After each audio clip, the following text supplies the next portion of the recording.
तो भारत में जो इलेक्ट्रिक व्हीकल की मार्केट है वो बहुत तेज़ी के साथ आगे बढ़ रही है और ये हर साल डबल या ट्रिपल डिजिट में ग्रोथ दिखा रही है। लेकिन जो इसका कच्चा माल जो होता है यानी कि सबसे एक्सपेंसिव और सबसे इम्पॉर्टेंट कंपोनेंट वो होता है लिथियम। लेकिन भारत में लिथियम पाया नहीं जाता है और भारत अपनी टोटल डिमांड का 100% इम्पोर्ट पर डिपेंड है और वो भी खासकर चाइना से।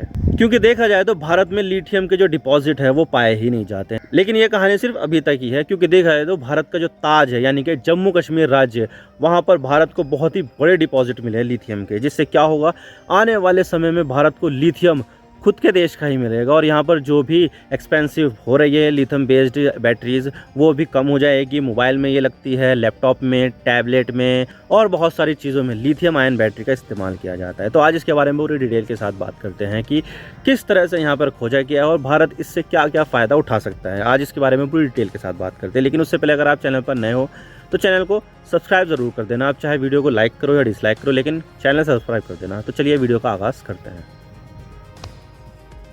तो बात करते हैं मामला क्या और ये चीज़ भारत के लिए कितनी ज़्यादा इंपॉर्टेंट है। तो देखिए, दुनिया भर में इलेक्ट्रिक व्हीकल का बाज़ार बहुत ही तेज़ी के साथ बढ़ रहा है और आपको इलेक्ट्रिक व्हीकल पर काम करने वाली बहुत सारी कंपनियां मिल ही जाएंगी। भारत में भी बहुत सारी है, भारत में भी इलेक्ट्रिक व्हीकल का कारोबार जो है बहुत तेज़ी के साथ बढ़ रहा है, लेकिन इनके प्राइस काफ़ी ज़्यादा हाई मिलेंगे और ये नॉर्मल व्हीकल से महंगी ही मिलेगी।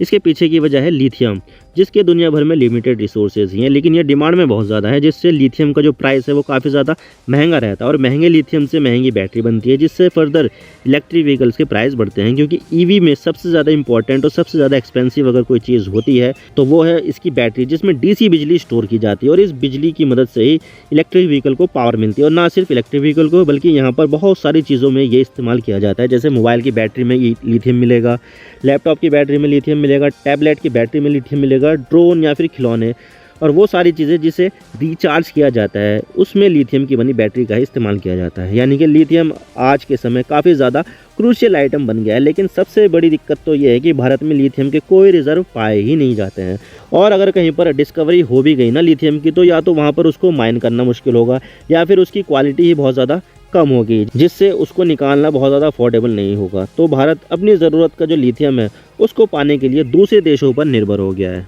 खासकर चाइना और ऑस्ट्रेलिया और अर्जेंटीना, यहाँ से मंगाता है। और अगर मैं आपको बता दूं कि दुनिया के सबसे ज़्यादा लिथियम के रिजर्व अगर आपको कहीं किसी जगह पर मिलेंगे तो वो है साउथ अमेरिका के 3 देश, जो है चिली जहाँ पर कॉपर बहुत ज़्यादा मिलता है, फिर बोलीविया और फिर अर्जेंटीना। और ये तीनों देश मिलकर कहलाए जाते हैं लिथियम ट्रायंगल, क्योंकि देखा जाए तो यहाँ पर दुनिया का 50% से भी ज़्यादा लिथियम पाया जाता है। और ये जो पूरा का पूरा एरिया है ना तीनों देशों का, ये ट्रायंगल शेप में है जहाँ पर सबसे ज़्यादा लिथियम के रिजर्व पाए जाते हैं, तो इसको लिथियम ट्रायंगल कहते हैं। और दुनिया के बहुत सारे देश इन तीनों देशों के साथ लगातार रिलेशन इंप्रूव कर रहे हैं ताकि यहाँ पर वो देश आए और ज़मीन के अंदर से लिथियम को एक्सट्रैक्ट करे और फिर इससे बैटरी बनाए ताकि वो इलेक्ट्रिक व्हीकल और इलेक्ट्रॉनिक डिवाइसेस को पावर कर सके। और इसमें भारत भी शामिल है। भारत ने भी यहाँ पर अर्जेंटीना के साथ रिलेशन को काफ़ी ज़्यादा इंप्रूव किया है और ये तो वैसे भी काफ़ी ज़्यादा फेमस देश है अर्जेंटीना। पिछले साल हुए फीफा वर्ल्ड कप में अर्जेंटीना ने ही फाइनल जीता था, यानी कि फीफा वर्ल्ड कप अर्जेंटीना ने ही जीता था और मैसी भी अर्जेंटीना से ही आते हैं। तो भारत ने भी अर्जेंटीना का रुख किया और वहाँ पर लिथियम को ढूंढने के लिए करोड़ों रुपए खर्च कर दिए ताकि हमें अपनी ज़रूरत का लिथियम मिल जाए। और भारत को अर्जेंटीना में लिथियम ढूंढने में सफलता आखिर मिल ही गई और 2023 के शुरुआती दिनों में ही भारत को 2 माइंस में लिथियम मिला और 1 माइन में कॉपर मिला। और ये दोनों ही चीज़ें इलेक्ट्रॉनिक डिवाइस के लिए काफ़ी ज़्यादा इंपॉर्टेंट होती हैं और भारत के लिए खासकर लिथियम इतना ज़्यादा इंपॉर्टेंट है कि भारत इसके लिए इतनी दूर अर्जेंटीना तक चला गया कि भाई हमें किसी तरह से लिथियम मिल जाए और हम इसका इस्तेमाल करें। क्योंकि देखा जाए तो भारत पूरी तरह से लिथियम और लिथियम बेस्ड बैटरी के इंपोर्ट पर ही डिपेंडेंट है और भारत अब ये चाहता है कि हमारी डिपेंडेंसी खत्म हो जाए और अगर खत्म ना भी हो पाए तो हम कम तो कर ही सकते हैं। और भारत लिथियम और इसकी बैटरी के मामले में एक लेट बूमर के रूप में माना जाता है, क्योंकि भारत को लंबे समय बाद महसूस हुआ कि भाई लिथियम हमारे लिए कितना ज़रूरी है और लिथियम को ढूंढने के लिए हम पानी की तरह पैसा बहा रहे हैं और कभी इस देश तो कभी उस देश जा रहे हैं। लेकिन यहाँ पर भारत के साथ ऐसा हो गया है कि वो कहते हैं ना कि बगल में छोरा और शहर में ढिंढोरा, यानी कि आपके पास वो चीज़ होते हुए भी आप वो चीज़ दूसरी जगह पर ढूंढने जा रहे हो। क्योंकि भारत ने लिथियम का एक बहुत ही बड़ा भंडार खोज निकाला है जिसमें भारत को लिथियम के बड़े डिपॉजिट मिले हैं और इसके बारे में ये कहा जाता है कि ये 5.9 मिलियन टन लिथियम है, जो अपने आप में ही काफ़ी ज़्यादा है और भारत में लिथियम के पहली बार डिपॉजिट मिले हैं। आप देख सकते हैं 5.9 million tons of lithium reserve found in Jammu and Kashmir, first time in India, यानी कि पहली बार भारत में जम्मू कश्मीर राज्य में जो यूनियन टेरिटरी है वहाँ पर 5.9 मिलियन टन के लिथियम रिजर्व पाए गए हैं। और इसी तरह से ये हिंदुस्तान टाइम का है, lithium reserve found in Jammu and Kashmir mine secretary, यानी कि जो खदान सेक्रेटरी है उन्होंने यहाँ पर ये कह दिया कि भाई लिथियम रिजर्व पाए गए हैं जम्मू एंड कश्मीर में। 10 फरवरी का ये आर्टिकल है हिंदुस्तान टाइम्स का। और ये जो लिथियम के डिपॉजिट मिले हैं वो जम्मू कश्मीर यूनियन टेरिटरी के रायसी जिले में मिले हैं, जो वैसे भी भारत का ताज कहलाया जाता है क्योंकि ये भारत के सबसे टॉप पर आता है एक ताज की तरह। और ये टोटल रिजर्व भारत में 5.9 मिलियन टन है, जो चाइना से भी ज़्यादा हैं। चाइना में भी इतने नहीं पाए जाते हैं जितना भारत में अब मिले हैं। लेकिन चाइना ने फर्स्ट मूवर एडवांटेज लिया और बहुत सारे देशों में लिथियम को एक्सट्रैक्ट करने के कॉन्ट्रैक्ट हासिल कर लिए और आज लगभग 80% लिथियम अकेले चाइना ही प्रोसेस करता है और उन्हें एक्सपोर्ट करता है दूसरे देशों में। और भारत के लिए भी अच्छी बात है कि भारत को इतने बड़े लिथियम के रिजर्व मिले। और अब जम्मू कश्मीर में आर्टिकल 307 तो नहीं है, जिससे वहाँ पर अब इंडस्ट्री सेटअप करना आसान हो गया है और वहाँ पर इन्वेस्टमेंट भी आएगी, जिससे जम्मू कश्मीर जो आतंकवाद से सबसे ज़्यादा प्रभावित है वहाँ पर डेवलपमेंट भी होगा। लेकिन सवाल यह आता है कि भारत के लिए लिथियम का एक बड़ा डिपॉजिट मिलना कितना ज़्यादा सही है। तो देखिए, जिस तरह से ग्लोबल वार्मिंग बढ़ रही है और क्रूड ऑयल का प्राइस लगातार बढ़ता ही जा रहा है ना, तो ऐसे में लोग पेट्रोल और डीजल से चलने वाली गाड़ियों को इलेक्ट्रिक व्हीकल से बदल रहे हैं कि भाई ये हमें अफोर्ड नहीं कर सकते पेट्रोल की गाड़ियाँ या फिर डीजल की गाड़ियाँ, क्योंकि फ्यूल इसका बहुत ज़्यादा महंगा है। तो वो लोग इलेक्ट्रिक व्हीकल से इनको चेंज कर रहे हैं। और ऐसे में इलेक्ट्रिक व्हीकल का जो सबसे ज़्यादा एक्सपेंसिव और इम्पोर्टेंट कंपोनेंट होता है तो वो है इसकी बैटरी पैक। और इस बैटरियों में लिथियम का इस्तेमाल किया जाता है। और ये है वो लिथियम, सफ़ेद है, ये देखने में सफ़ेद होता है लेकिन प्रोसेस करने के बाद तो ये तो वैसे ही भी बंद हो जाता है, वैसे दिखता ही नहीं है। और ये इतना ज़्यादा इंपॉर्टेंट होता है कि इसे वाइट गोल्ड का नाम दिया गया है, क्योंकि रॉ लिथियम वाइट कलर का ही होता है। क्रूड ऑयल को ब्लैक गोल्ड कहते हैं और इसे वाइट गोल्ड कहते हैं। गोल्ड तो गोल्ड होता ही है। तो इस लिथियम की सोने से तुलना की जा रही है, तो आप सोच ही सकते हैं कि ये हमारे लिए कितना ज़्यादा इंपॉर्टेंट है।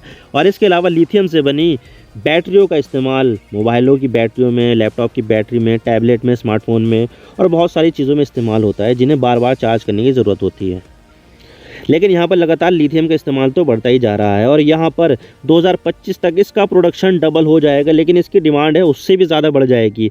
और हमें यहाँ पर 2025 तक लिथियम का शॉर्टेज देखने को मिलेगा। और इकोनॉमी का सीधा नियम है कि किसी चीज़ की सप्लाई उसकी डिमांड से ज़्यादा कर दो तो उसकी कीमत कम हो जाती है, लेकिन अगर किसी चीज़ की सप्लाई उसकी डिमांड से कम कर दी जाए तो ऐसे सिनेरियो में उसकी कीमत बढ़ जाती है। और लिथियम के मामले में भी ऐसा ही होने वाला है, क्योंकि यहाँ पर आने वाले समय में लिथियम की डिमांड ज़्यादा देखने को मिलेगी, लेकिन उसका प्रोडक्शन डिमांड के हिसाब से नहीं बढ़ पाएगा। तो ऐसे में लिथियम को पाने के लिए भारत को ज़्यादा कीमत देनी पड़ेगी, इसका इंपोर्ट के लिए ज़्यादा पैसा देना पड़ेगा। और इसका इफेक्ट ये होगा कि भारत में इलेक्ट्रिक व्हीकल्स, फ़ोन, लैपटॉप और टैबलेट जैसी चीज़ों की कीमत ज़्यादा बढ़ जाएगी। तो ऐसे में भारत को अपनी निर्भरता इंपोर्ट से कम करनी होगी। और ये जो लिथियम का भंडार भारत को मिला है, इससे भारत को काफ़ी ज़्यादा फ़ायदा होगा। और ये लिथियम को माइनिंग करने से भारत की जो लिथियम की जो इंपोर्ट पर निर्भरता है वो ख़त्म भले से ही ना हो, लेकिन कम तो हो ही सकती है। और इस डिस्कवरी से भारत में जो इलेक्ट्रिक व्हीकल है उसके प्राइस भी काफ़ी कम हो जाएंगे, क्योंकि देखा जाए तो मोबाइल, टैबलेट, लैपटॉप या ड्रोन ये तो छोटी बैटरी लगती है इनमें, लेकिन ईवी में बहुत ज़्यादा पावर की ज़रूरत होती है, तो इसमें बैटरी ज़्यादा इस्तेमाल की जाती है और ज़्यादा लिथियम का इस्तेमाल होगा। लेकिन अगर भारत खुद का लिथियम इस्तेमाल करे तो ये इंपोर्ट किए गए लिथियम से सस्ता पड़ेगा। इससे ईवी की जो प्राइस है वो बहुत ज़्यादा कम हो जाएगी, क्योंकि जो लिथियम होगा वो तो लोकली प्रोडक्शन से मिलेगा और जो लोकल चीज़ होती है वो इम्पोर्टेड चीज़ से हमेशा सस्ती होती है। और अगर हम अभी इंडिया की मार्केट में ईवी का पेनिट्रेशन देखें तो अभी भारत में टोटल पैसेंजर सेगमेंट के व्हीकल में सिर्फ 1% इस्तेमाल किया जाता है इलेक्ट्रिक व्हीकल का। और ये देखा जाए तो बहुत ही ज़्यादा कम है, ये तो कुछ भी नहीं है 1%। इसमें डिमांड बढ़ती ही जाएगी और भारत में 2030 तक इलेक्ट्रिक व्हीकल को 30% तक पहुँचाने का टारगेट रखा है। तो ईवी का आने वाला भविष्य बहुत ज़्यादा अच्छा होने वाला है। और इसका इस्तेमाल करने से ना सिर्फ कार्बन एमिशन को कम करने में मदद मिलेगी, बल्कि जो फॉरेक्स एक्सचेंज से हम क्रूड ऑयल और लिथियम खरीदते हैं तो वो पैसा भी बचेगा और भारत के विकास में काम आएगा। लेकिन ऐसा नहीं है कि जम्मू कश्मीर में लिथियम का डिपॉजिट मिल गया और जाओ और वहाँ से निकालो, ऐसा बिल्कुल भी नहीं है। और ऐसा माना जा रहा है कि लिथियम को निकालने के लिए अभी 4-5 साल का समय लग जाएगा, क्योंकि वहाँ पर माइनिंग करने के लिए पहले इंफ्रास्ट्रक्चर बनाना पड़ेगा, मशीनरी लगानी पड़ेगी, बहुत सारे दूसरे काम करने पड़ेंगे और लिथियम को प्रोसेस करने के लिए प्रोसेसिंग प्लांट लगाने पड़ेंगे, जिससे 4 या 5 साल तो लग ही जाएंगे। तो अब देखते हैं ये कब से कब तक शुरू हो सकता है इसका प्रोडक्शन। लेकिन ये बहुत ही बढ़िया चीज़ है कि भारत को अपना खुद का लिथियम का डिपॉजिट मिला है। आप मेरे इंस्टाग्राम पर भी जुड़ सकते हो। आप सिंपली जाइए इंस्टाग्राम में और सर्च कीजिए I_इमरान सिद्दीकी और आप मुझे फॉलो कर सकते हैं। इसके अलावा आप मुझे ट्विटर पर भी फॉलो कर सकते हैं, यहाँ पर भी सेम ही यूज़र नेम है I_इमरान सिद्दीकी। तो दीजिए मुझे इजाज़त, मैं मिलता हूँ आपसे नेक्स्ट वीडियो में। अगर आपको वीडियो थोड़ी सी भी पसंद आए तो चैनल को जरूर सब्सक्राइब कीजिए। Thank you for watching. I really appreciate your precious time. God bless you all. Now signing off.